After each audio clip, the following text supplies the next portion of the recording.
सध्या पुराची काय परिस्थिती?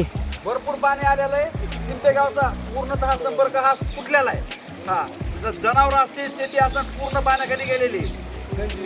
गजे गेले असतील, काही शेळ्या गेल्या, तिकडे घर गेलेले. राज्यभरात झालेल्या अतिवृष्टीमुळे अनेक जिल्ह्यात भीषण परिस्थिती निर्माण झाली आहे. जनजीवन विस्कळीत झालंय. यामध्ये शेतकऱ्यांचे मोठ्या प्रमाणावर नुकसान झालंय. अशा परिस्थितीत शेतकऱ्यांना सरकारकडून मदतीची आस लागलेली आहे. मदतीचा हात पुढे करायला पाहिजे ही शासनाला विनंती आहे. तहसीलदार असतील, ग्रामसेवक असतील, सरपंच असतील, त्यांनी सिंपेगावची कुठल्याही परिस्थितीत संपर्क साधून शेतकऱ्याचं जे काय नुकसान झालंय, लोकांचे माल भिजलेत, बाजऱ्या वाहून गेलेत, शेळ्या मेंढ्या सकट वाहून गेलेत.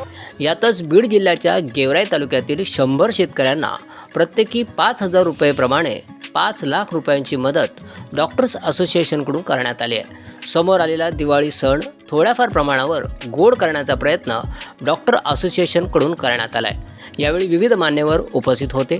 तर सरकारने पंचनाम्याची अट न लावता दिवाळीच्या अगोदर शेतकऱ्यांना सरसकट 50,000 रुपये हेक्टरप्रमाणे मदत करावी अशी भावना यावेळी बोलताना शेतकऱ्यांनी व्यक्त केली.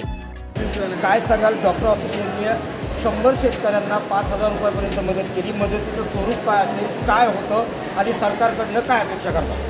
आज डॉक्टर असोसिएशन गेवराई तर्फे आम्ही 100 कुटुंब निवडून जे गरजू कुटुंब आहेत त्यांना प्रत्येकी 5,000 रुपये याप्रमाणे मदत कॅश स्वरूपात आणि फराळाच्या स्वरूपात, जेणेकरून त्यांची दिवाळी गोड होईल अशा हिशोबाने आम्ही मदत केलेली आहे.